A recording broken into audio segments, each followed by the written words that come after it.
അതുകൊണ്ടാണ് നമ്മൾ ദേഷ്യപ്പെടുന്നത്, കോപിക്കുന്നത്, കൊല്ലുന്നത്. ആഹാരം കൊണ്ട് അടക്കാവുന്ന വിശപ്പ്, വികാരങ്ങൾ കൊണ്ട് അടക്കാവുന്ന വിശപ്പ്. ഒരു മൃഗം മറ്റൊന്നിനെ ആക്രമിക്കുന്നത്, പതിയിരുന്ന് ആക്രമിക്കുന്നു.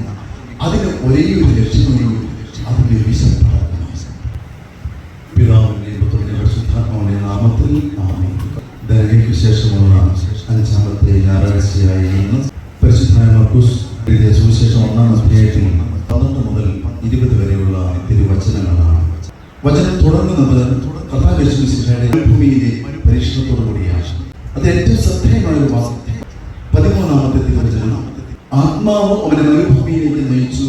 സാത്താനാൽ പരീക്ഷിക്കപ്പെട്ട് 40 ദിവസം അവൻ മരുഭൂമിയിൽ വസിച്ചു. അവൻ വന്യമൃഗങ്ങളോട് കൂടെയായിരുന്നു. മാനസാന്തരം ലഭിക്കുക എന്ന് പറയുന്നത് അത്ര എളുപ്പമുള്ള കാര്യമല്ല. വലിയ ഒരു തിരിച്ചറിവ് നമ്മളിലേക്ക് വന്നാൽ മാത്രമേ മനസ്സിന്റെ ആഴമളക്കാൻ നമുക്ക് സാധിക്കുകയുള്ളൂ. മനുഷ്യ മക്കളുടെ പ്രകൃതം മൃഗവാസനകൾ കൊണ്ട് നിറഞ്ഞതാണ്. മൃഗങ്ങളുടെ എല്ലാ പ്രവണതകളും മനുഷ്യനുണ്ട്. മനുഷ്യ ശരീരത്തിൽ മൃഗീയമായ വാസനകൾ ഉൾക്കൊള്ളപ്പെട്ട് നിറയപ്പെട്ടതാണ്. ഭൂമിയിലെ പൂഴിയെടുത്ത് ദൈവം മനുഷ്യനെ മെനയുമ്പോൾ എല്ലാ മാലിന്യങ്ങളും ഉൾച്ചേർന്ന ആ പൂഴിയാണ് മനുഷ്യനായി മെനയപ്പെട്ടത്. ആ മണ്ണിന്റെ പ്രകൃതം ഇപ്രകാരം ജീർണിച്ചു പോകുന്നതും അതിൽ മാലിന്യങ്ങൾ കൊണ്ട് ചേർക്കപ്പെട്ടതുമാണ്. ഈ മാലിന്യങ്ങൾ എന്താണ്? ജഡസംബന്ധമായ ശരീരത്തിൽ അലിഞ്ഞേർക്കപ്പെട്ടിരിക്കുന്ന വിചാര വികാരങ്ങളാണ്.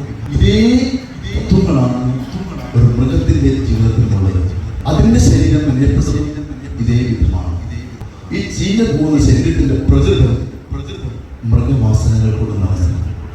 അതുകൊണ്ടാണ് നമ്മൾ ദേഷ്യപ്പെടുന്നത്, കോപിക്കുന്നത്, കൊല്ലുന്നത്, കൊലവിളിക്കുന്നത്, അശാന്തിയുടെ വലിയ മുഴക്കമുണ്ടാക്കുന്നത്, ഏറ്റവും കൂടുതൽ ശത്രുതയും വിദ്വേഷവും പകയും വെറുപ്പും വെച്ചു പുലർത്തുന്നത്. ഇതെല്ലാം മൃഗത്തിന്റെ സ്വഭാവമാണ്. നമ്മൾ TV ഓണാക്കിയാൽ അതിൽ മൃഗങ്ങളുടെ ചാനലുകൾ നമ്മൾ ശ്രദ്ധിക്കുമ്പോൾ അറിയാം. മൃഗങ്ങളുമായി ബന്ധപ്പെട്ട ചാനലുകൾ നമ്മൾ വയ്ക്കുമ്പോൾ ഒരു മൃഗം മറ്റൊന്നിനെ ആക്രമിക്കുന്നത്, പതിയിരുന്ന് ആക്രമിക്കുന്നു. അതിന് ഒരേ ഒരു ലക്ഷ്യമുള്ളൂ, അതിന്റെ വിശപ്പടക്കണം. മൃഗത്തിന്റെ ഏറ്റവും വലിയ ലക്ഷ്യം അതിന്റെ വിശപ്പടക്കണം.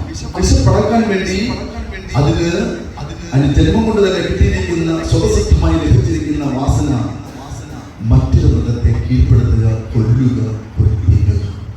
ഈ വാസനകളാണ് മനുഷ്യന്റെ അടിസ്ഥാനമായ ശരീരത്തിന്റെ പ്രകൃതി. മനുഷ്യനിലേക്ക് വരുമ്പോൾ നമ്മളതിനെ മറ്റ് 1-2 മേഖലകളിലൂടെ ശ്രദ്ധിക്കുക. മനുഷ്യന് വിശപ്പ് എന്നുള്ളത് ആഹാരത്തിന് വേണ്ടി മാത്രമായ വിശപ്പല്ല. അത് മനസ്സിലാക്കാൻ മരുഭൂമിയിലേക്കുള്ള പരീക്ഷണത്തിൽ 1-ാമത്തെ പരീക്ഷണം കടന്നു വരുന്നത് കല്ലിനോട് അപ്പമാകാൻ പറഞ്ഞുകൊണ്ടാണ്. നീ ദൈവപുത്രനാണെങ്കിൽ ഈ കല്ലിനോട് അപ്പമാകാൻ കൽപ്പിക്കുന്നു.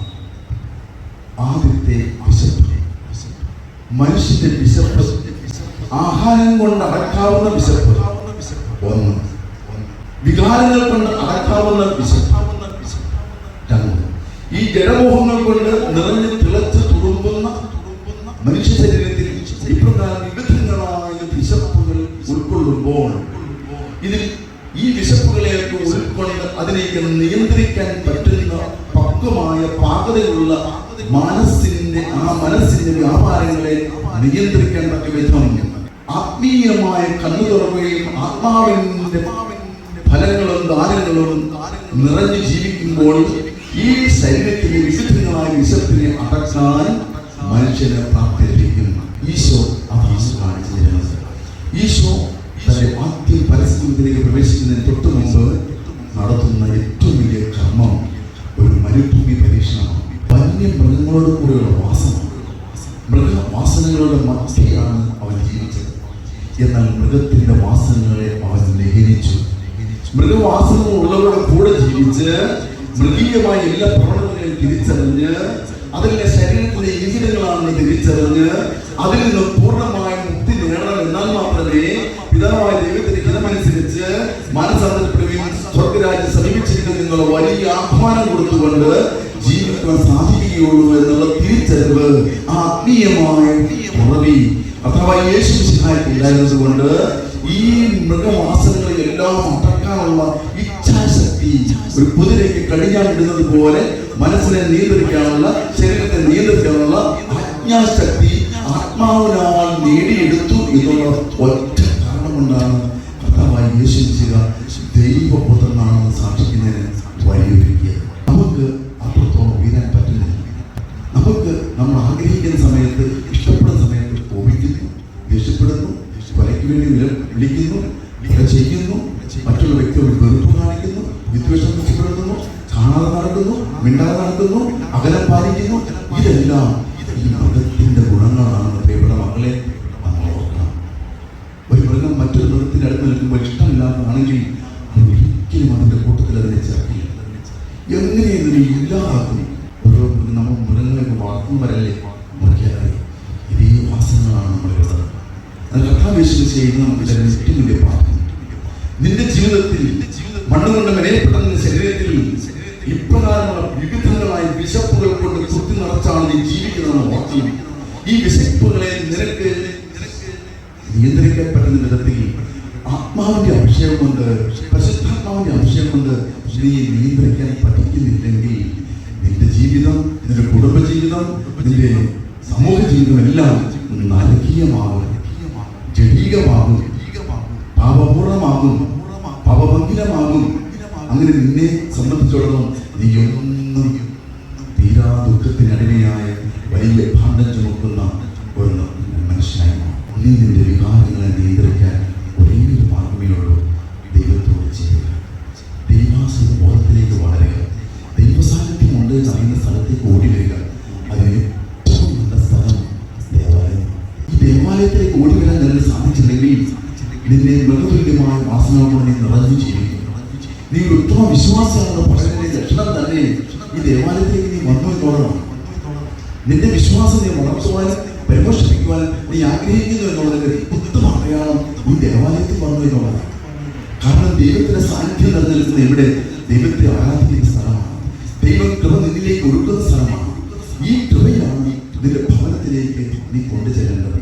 നിന്റെ മക്കളോടൊത്ത്, ഭാര്യയോടൊത്ത്, ഭർത്താവിനോടൊത്ത് നീ ജീവിക്കുമ്പോൾ ഈ ലോകത്തിന്റെ ഈ ജടിക നൈമിഷികമായ സാഹചര്യങ്ങളിൽ വേറിട്ട് ദൈവികമായി ചിന്തിക്കാനുള്ള ശക്തി നിനക്ക് ലഭിച്ചു. അതുകൊണ്ട് പൗലോസ്ലീഹ കൊരിന്ത്യർക്കെതിരെ 2-ാം ലേഖനത്തിൽ ഇന്ന് വ്യക്തമായി കാണിച്ചു തരുന്നു. ഇത് മൺപാത്രത്തിൽ നൽകിയിരിക്കുന്ന നിത്യം. ശരീരം ചെയ്യുമ്പോൾ ആത്മാവ് മാത്രമേ നിലനിൽക്കുകയുള്ളൂ. അതിന് പുറകേക്കാതെ സൂക്ഷിക്കാൻ പ്രിയപ്പെട്ട മക്കളെ നമ്മൾ ശ്രദ്ധിക്കണം.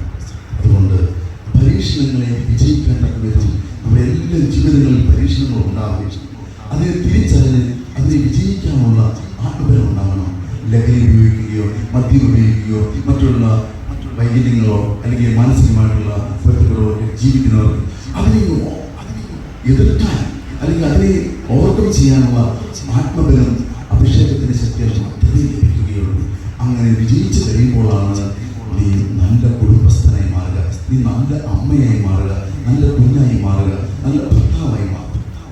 ആയതിനാൽ ഈ വിശുദ്ധമായ ഞായറാഴ്ച ദിവസം വിശുദ്ധമായി ആചരിക്കാൻ ദൈവം നമ്മെ അനുഗ്രഹിക്കട്ടെ.